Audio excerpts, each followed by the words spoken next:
প্রথমে আমি একটি আলুকে ছিলে সাঁচা দিয়ে চিপসের আকৃতি করে নিলাম। আলুগুলোকে পাতলা পাতলা করে নিলাম। এখন আমি আলুগুলোকে ধুয়ে একটি বোলে ভিজিয়ে রাখবো। এখন আমি একটি বোল নেব, কিছু মুরগির মাংস নিলাম, 1 চামচ আদা রসুন বাটা দিলাম, দারচিনি এলাচের গুঁড়ো দিলাম 1 চামচ করে, গোলমরিচ গুঁড়ো দিলাম 1 চামচ, হলুদ দিলাম 1 চামচ, মরিচের গুঁড়ো দিলাম 1 চামচ, সামান্য পরিমাণ লবণ, একটু টেস্টিং সল্ট।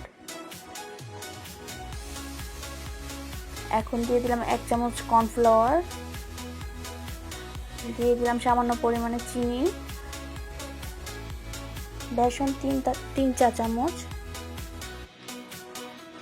চালের গুঁড়ো 1 চা চামচ, আধা কাপ টমেটো সস।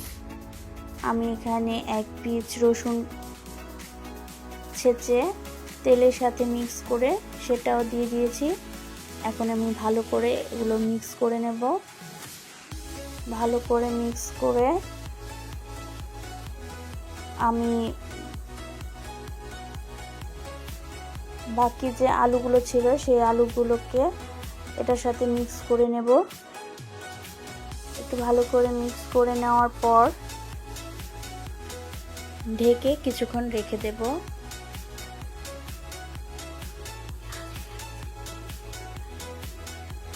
আমার 2 ঘন্টা পর আমি এটা বের করে নিলাম। এখন আমি সাসলিক কাঠি নিলাম আর প্রথমে একটু আলু আর মাংস ঢুকিয়ে আমি এভাবে কাঠিতে গেঁথে নিলাম। আপনারা একটু ভালো করে খেয়াল করলে আপনারাও পারবেন।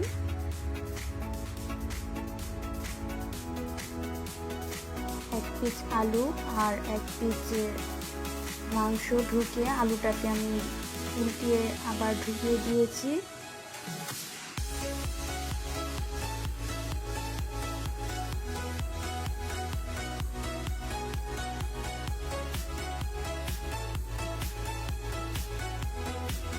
এটা খেতে খুবই ক্রিস্পি আর খুব মজা, বাচ্চাদের খুব পছন্দ। বিকালের নাস্তা সময় এটা দিতে পারেন বাচ্চাদের, আপনারা বাসায় ট্রাই করে দেখতে পারেন। আমি আপনাদের দুটো বানিয়ে দেখালাম।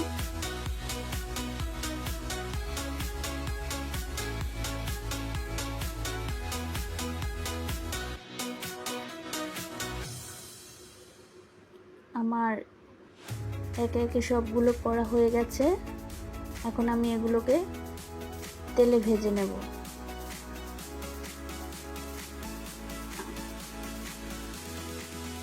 আমি ফ্রাই প্যানে কতগুলো তেল দিয়ে দিয়েছি, দিলাম একটু ঘিয়ের ফ্লেভারের জন্য। এখন সাসলিকের কাঠিগুলো সব একে একে দিয়ে দিলাম। এখন অপেক্ষা করব একটু লাল লাল হওয়া পর্যন্ত। আমি একটু উল্টে দিচ্ছি। খুবই মজা ও ক্রিস্পি হয়েছে।